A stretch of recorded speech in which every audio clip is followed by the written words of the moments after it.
So hello বন্ধুরা, যে একটা নিউ ব্লগ নিয়ে চলে এসেছি তোমাদের কাছে। তো এটা হচ্ছে চন্দ্রমল্লিকার গাছ। এখন বর্ষা পড়ে গেছে, তাই গাছগুলো একটু ব্রোনিং করে নিচ্ছি, মানে একটু ছাঁটাই করে নিচ্ছি। গাছের ডালগুলো ছোট ছোট মানে পাতাগুলো ভেঙে নিচ্ছি, অনেক ঘন হয়ে গেছে। তো এটাই সামনের শীতে কিনে নিয়েছিলাম 2024-এ। এই বছর প্রচুর ফুল হবে। তখন দুটো ডাল ছিল, এখন পুরো ঘন হয়ে গেছে। এগুলোর মাথাগুলো কেটে কেটে কেটে কেটে আমি ঘন করে দিয়েছি পুরো। তা এখন এগুলো ভালোভাবে ছাঁটাই করে নিচ্ছি, আবার 2-3 সপ্তাহের মধ্যেই আবার ঘন হয়ে যাবে। কেন বর্ষার জল পাবে, বেশ ভালো করে আবার পাতা গজাবে।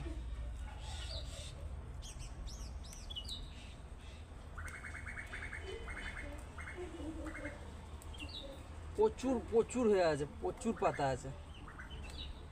একটু হালকা করে দিন, নাহলে গাছটা আর একটু গোবর সারও দিয়ে দেবো।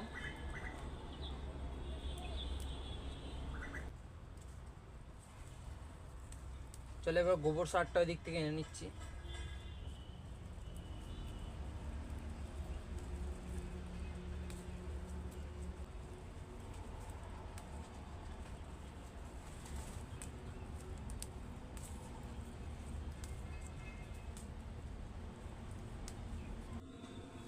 তো বন্ধুরা, ভালো করে গাছটা ছাঁটাই করা হয়ে গেছে, দেখতেই পাচ্ছ।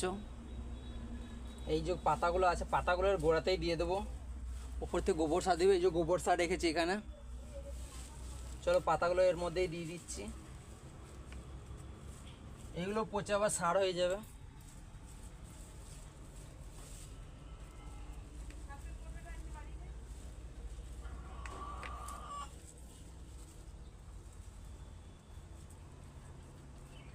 তো পাতাগুলো দেওয়া হয়ে গেছে, এবারে গোবর সারটা দিয়ে দিচ্ছি বন্ধুরা।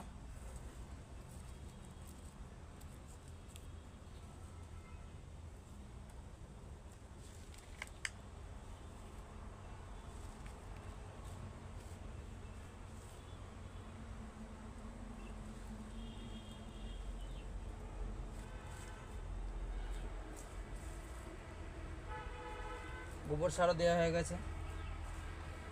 বর্ষার কারণে গোবর সারটা মানে ভেজাই আছে, আর এর মধ্যে জল দিতে হবে না।